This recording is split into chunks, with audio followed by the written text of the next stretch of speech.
Halloween season isn't all about scaring the bejesus out of us. Sometimes it's good to scare little children too, and if you can do that with an age-appropriate video game, that's all the better.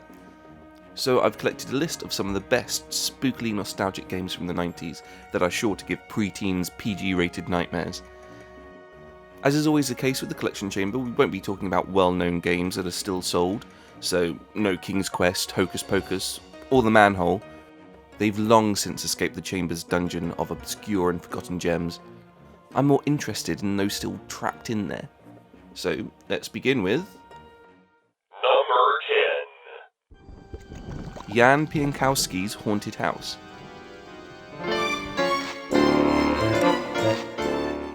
The classic pop-up book that was always torn to pieces before anyone could get hold of it got turned into a more durable adventure game in the mid-90s.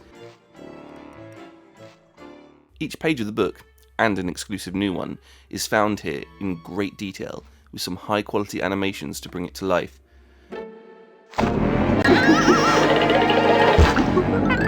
Little has been added to qualify it as a game, really, with only a matching game and tic-tac-toe even coming close to resembling one. But there is an overall goal. You have to find 5 keys scattered around the titular haunted house, so you can find another one in the basement, and then finally leave. Their locations are randomised on each playthrough, and will be put in the place of one of the many animations that fill each page.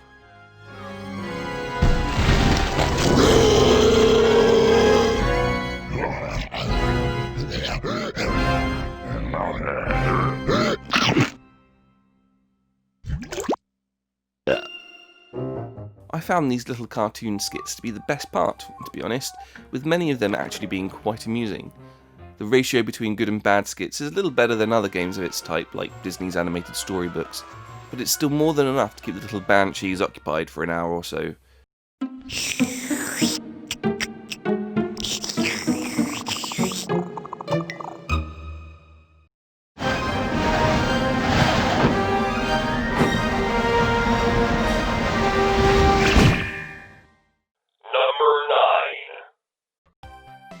Blinky's Scary School.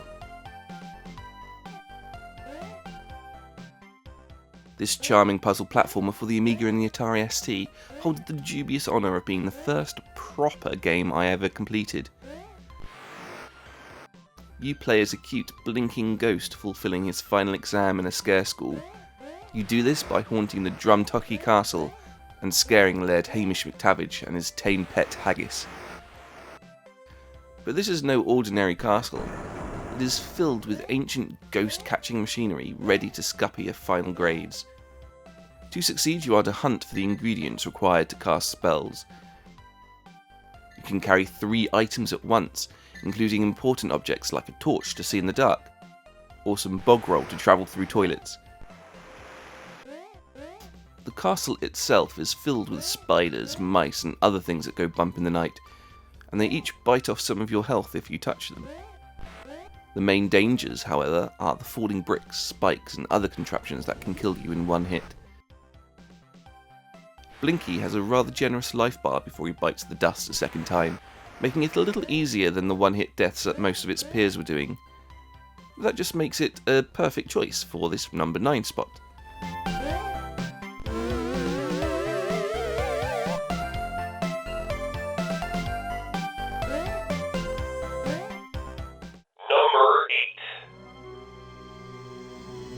Are You Afraid of the Dark? Help me. I can't believe I let you talk me into this. Uncle Josh said they closed this place down before World War II. We're edging into the upper end of preteen territory now, with Are You Afraid of the Dark? The Tale of Orpheo's Curse. So what happens next? Do they meet Orfeo? That's gonna be up to our storyteller. That's you. Much like the beloved show, you recite a tale around a campfire as a way to join the Midnight Society. And that means playing through a rather decent point-and-click adventure.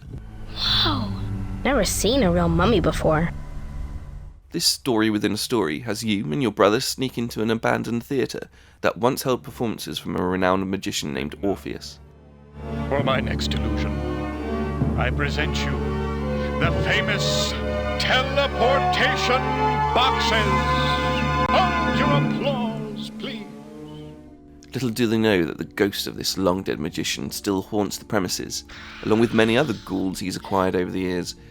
And now he wants to add 2 more, you. It won't be long until your brother goes missing, leaving you stumbling around solving puzzles. There are many ways to die, but the most fun is to let one of the living waxworks creatures catch up to you, providing some genuinely nail-biting moments. Do you think you can really escape me?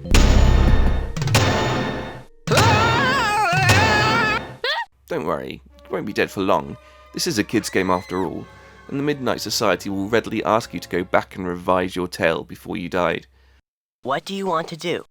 Go back to the scene shop, the wax museum, or the very beginning?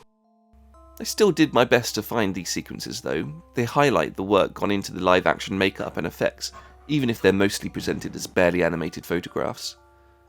For an early 90s kids game based on a Nickelodeon TV show, it's still rather impressive. Ah, there you are, my dear. Enjoying my wax museum, are you?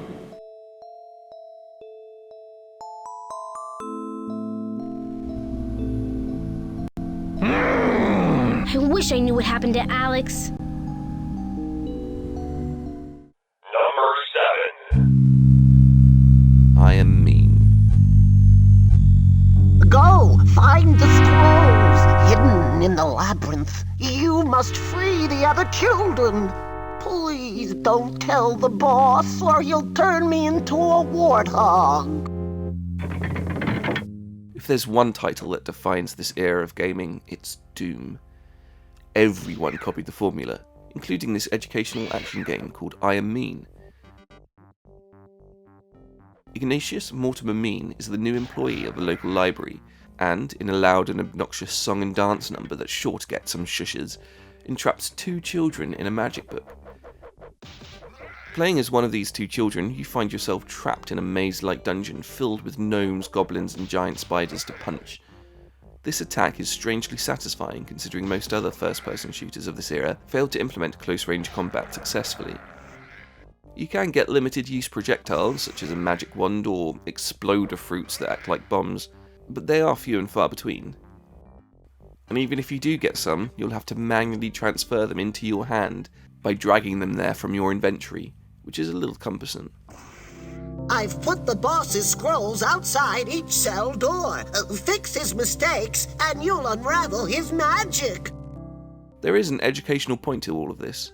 There are a number of plaques hidden in each level that have badly constructed letters attached to them. You have to fix the grammatical errors to free the other children locked behind them. Nicely done. I gotta run. The boss is calling me. These puzzles are simple and brief, so the fun-to-work ratio is a little off. But surely that's what makes this the best kind of educational game, right?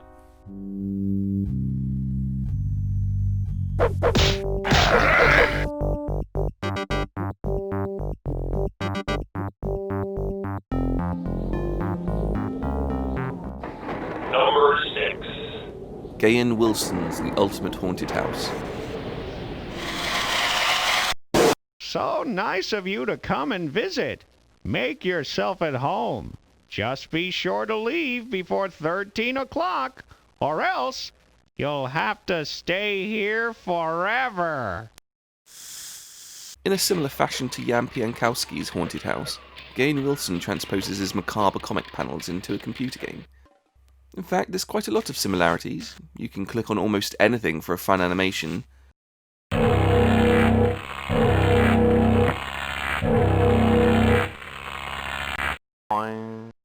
And you have to find keys in order to escape this ghost-infested abode.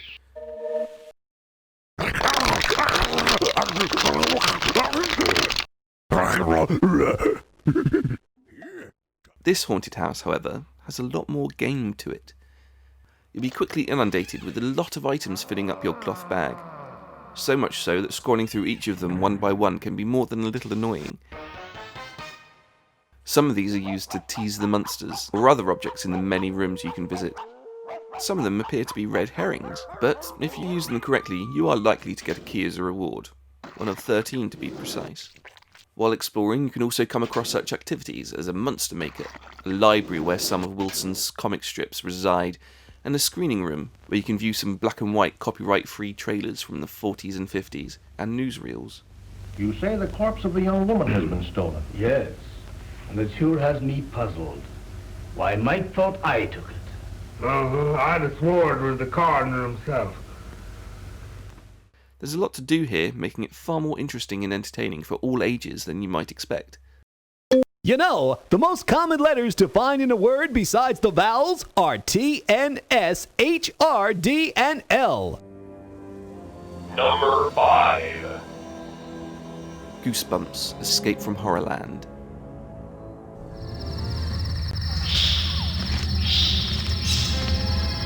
Oh, I know where this is going.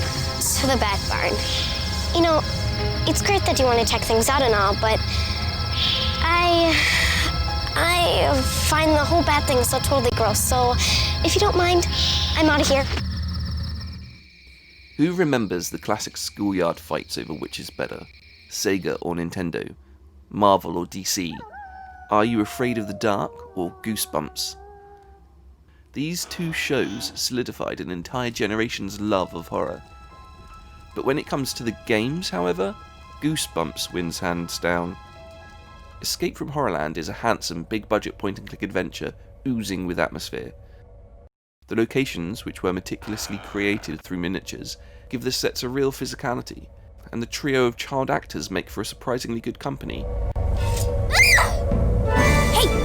Did you see that? He blinked. Get me out of here now! You play as a nameless, voiceless friend to these three kids, who somehow managed to get you sucked into a supernatural vortex. This transports you to the most fearsome of amusement parks, Horrorland. Here you'll get to meet some big-name actors playing dress-up, such as Isabella Rossellini and Jeff Goldblum, both of whom ham it up perfectly. The puzzles are fairly easy, but the first-person subterranean mazes are fun to navigate, even if you're likely to get caught by the monster living down there. There are a few Easter eggs to look out for too, such as R.L. Stein's collectible cards, and a hidden game of tanks. Goosebumps doesn't test the E-rated scares as much as its competitor, but it makes up for it in pure entertainment value.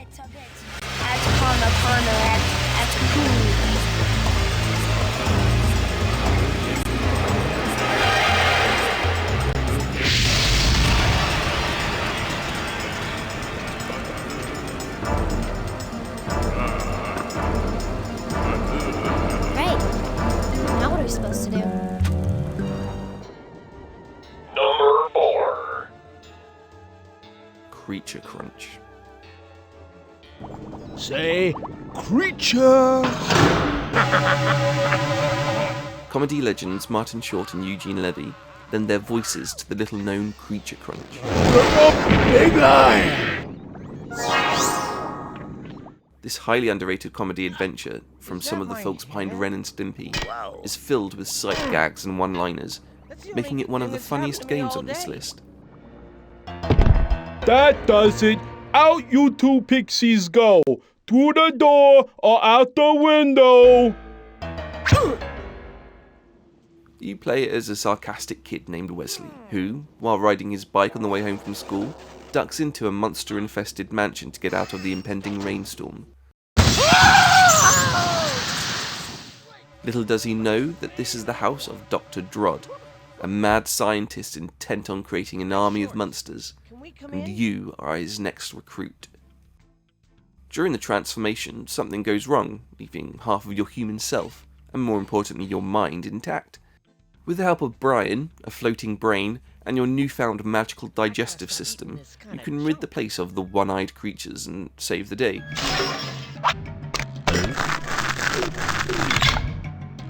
You know what? I'm still not full.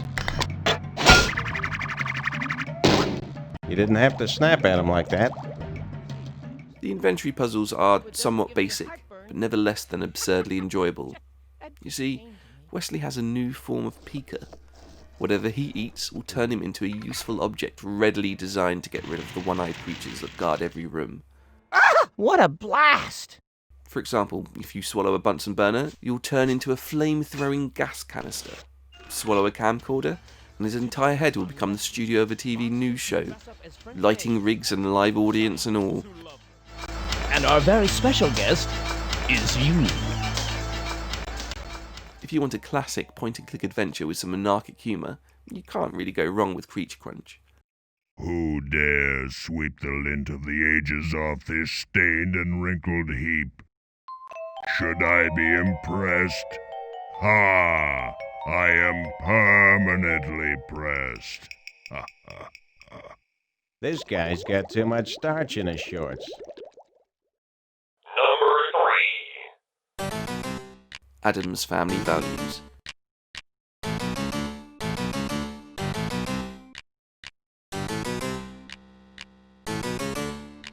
I hold a lot of love for everyone's favourite creepy and kooky family. I also have a lot of love for The Legend of Zelda. Smush those two together, and you've definitely piqued my interest.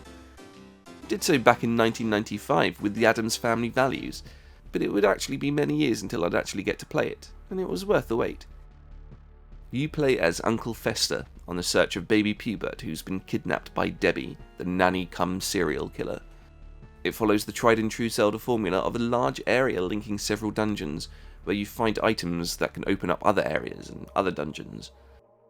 The game isn't quite as inventive as Nintendo's influential mainstay, but I still enjoyed roaming the grounds of the Addams Manor House quite a bit.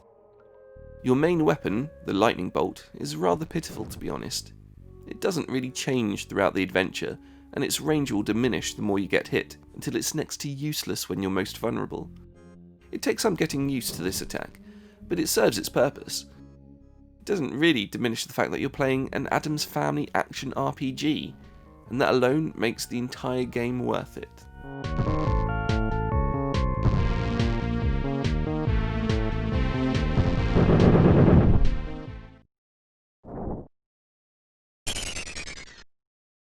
Number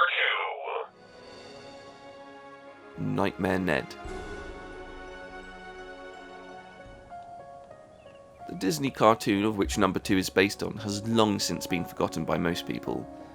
That's largely down to Disney themselves, as Nightmare Ned has never seen a rerun since its prematurely cancelled first season in 1997. So, it's a little weird that later that same year, a rather big budgeted and inventive PC game was given the go-ahead.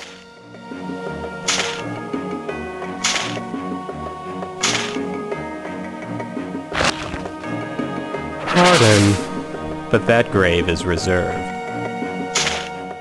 You play as Ned Needlemeyer, a 10-year-old with an overactive imagination who suffers from night terrors each night. You guide him through his own surreal and terrifying dreams after he scoffed a load of junk food the night before, and it plays like a deliberate cinematic platformer with an emphasis on puzzles over quick reflexes. You do have an attack, a yo-yo, which can dispel ghosts, school bullies and zombie Girl Scouts in a puff of smoke. It is also needed to interact with the environment, including solving some of the many situational puzzles you'll come across. Thank you. You can go now. Bye-bye. There are 5 worlds to explore: a spooky graveyard, an imposing school called Alcatraz Academy, the stinky pipes of a bathroom nightmare, a fearful trip to a dentist, and the cobweb-filled attic. Each have a number of obtuse but never obscure objectives to be completed. Successfully solving them will gradually change the shadowy ghost that follows through each world into something more harmless and recognisable, like Grandpa. The one and only. Are you dead? Well, not yet. So stop the worrying. We still have places to go, things to do. Just me and you. Nightmare Ned showcases some wonderful art and imaginative set pieces, like a Lynchian nightmare, but, you know, for kids.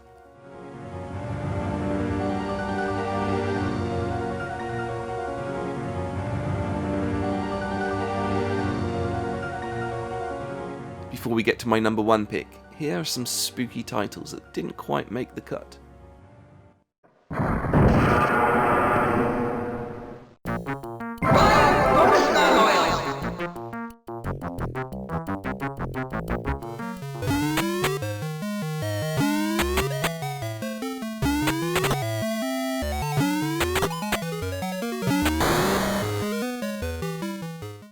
Uh-oh, that doesn't give us much time before old Witchy comes back again. I'm sure you can find something in here to set things right. But remember, here's something to create a blast of wind.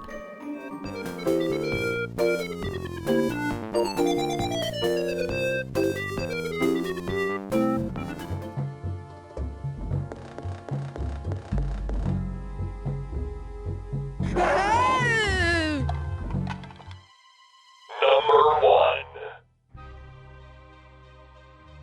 Clandestiny.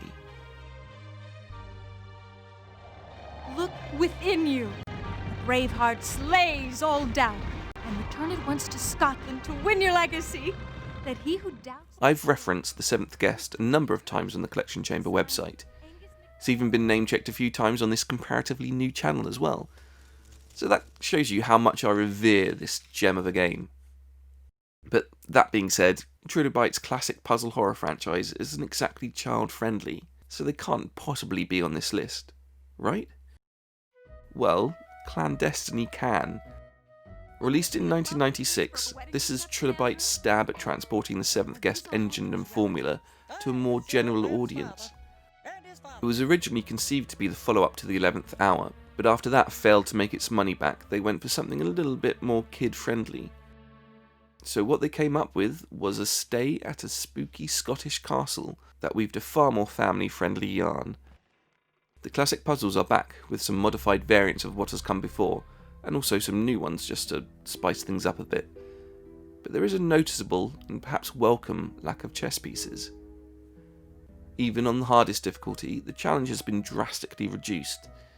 It is aiming for a younger audience after all, but it doesn't stop them from being anything less than entertaining. You even get to solve some classic riddles when new rooms open up.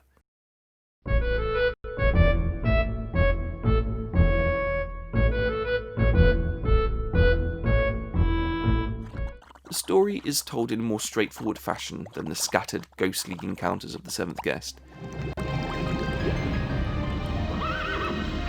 Which of ye is touched by the Black Death?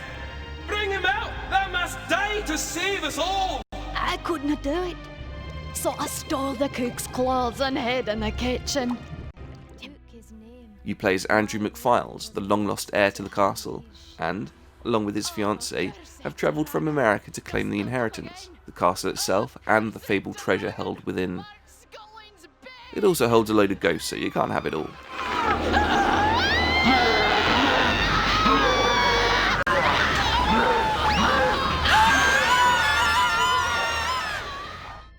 Not everyone may be as enamoured with this style of game as I am, but if you like this kind of thing, you can't go wrong with Clandestiny.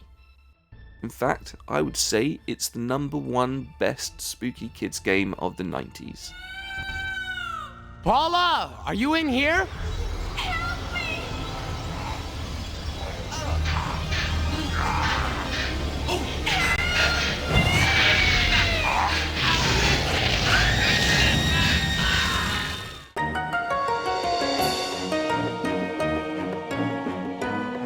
So that's my list.